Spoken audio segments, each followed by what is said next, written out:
ভাবুন তো, একটি যাত্রীবাহী বিমান আকাশে উড়ে গেল। তারপর হঠাৎ করেই সম্পূর্ণভাবে অদৃশ্য হয়ে গেল। বছরের পর বছর কেটে গেল। সবাই ধরে নিলেও বিমানটি হয়তো দুর্ঘটনায় ধ্বংস হয়ে গেছে। কিন্তু ৩৭ বছর পরে একটি পুরনো বিমান হঠাৎ করে একটি এয়ারপোর্টে অবতরণ করল। আর সেই বিমানটির নাম ছিল ফ্লাইট 914। এটাই পৃথিবীর সবচেয়ে অদ্ভুত বিমান রহস্যগুলির একটি।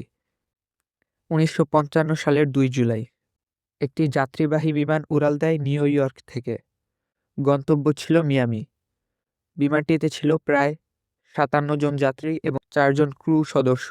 সবকিছুই স্বাভাবিকভাবেই চলছিল।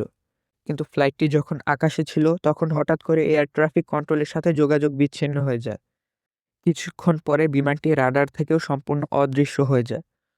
প্রথমে সবাই ভেবেছিল এটি হয়তো কোনো প্রযুক্তিগত সমস্যার কারণে যোগাযোগ হারিয়েছে।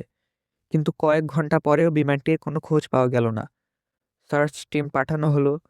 সমুদ্র এবং আশেপাশের এলাকাগুলো তল্লাশি করা হলো।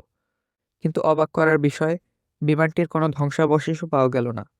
ধীরে ধীরে এই ঘটনাটি এক রহস্যে পরিণত হলো। তারপর কেটে গেল প্রায় ৩৭ বছর।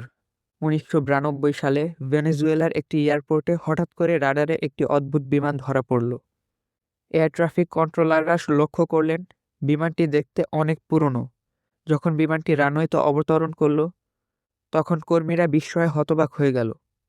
কারণ বিমানটির গায়ে লেখা ছিল প্যান আমেরিকান এয়ারওয়েজ, যে এয়ারলাইনটি তখন বহু বছর আগেই বন্ধ হয়ে গিয়েছিল।